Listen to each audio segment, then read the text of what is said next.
நம்ம ஜேம்ஸ் கன்னோட சூப்பர்மேன் மூவிக்கான ஃபர்ஸ்ட் லுக் போஸ்டர் ஒன்று ரிலீஸ் ஆயிருக்கு. அதாவது அந்த பிக்சரில் வந்துட்டு நம்ம சூப்பர்மேன் ரொம்ப கேஷுவலாக ட்ரெஸ்ஸை சேஞ்ச் பண்ணிட்டு இருக்க மாதிரி தான் இருக்குது. இதில் சூப்பர்மேன் ட்ரெஸ் போட்டு தான் உட்காந்துருக்காப்புல. அந்த சூப்பர்மேன் ட்ரெஸ் பார்க்கும்போதே உங்களுக்கு தெரிஞ்சிருக்கும், ரொம்ப தொலைன்னு ஒரு மாதிரி. இது வந்து ஹோம்மேட் ட்ரெஸ் மாதிரி இல்லை, பட் இருந்தாலும் அது வந்து மற்ற இதுக்கு முன்னாடி அந்த சூப்பர்மேன்லாம் போட்டிருக்க மாதிரி ஒரு ஃபிட்டான ட்ரெஸ் மாதிரி ஃபீல் ஆகலை.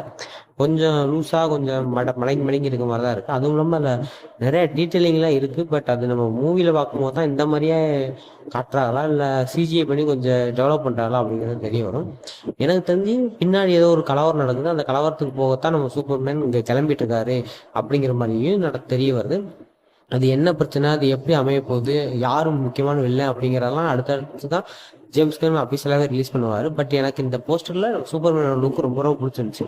பட் இந்த மூவியில் அவர் சட்டியை வெளியே போட்டு தான் வரப்போறாரு அப்படிங்கிறதா ஒரு சோக கதையாக இருக்குது.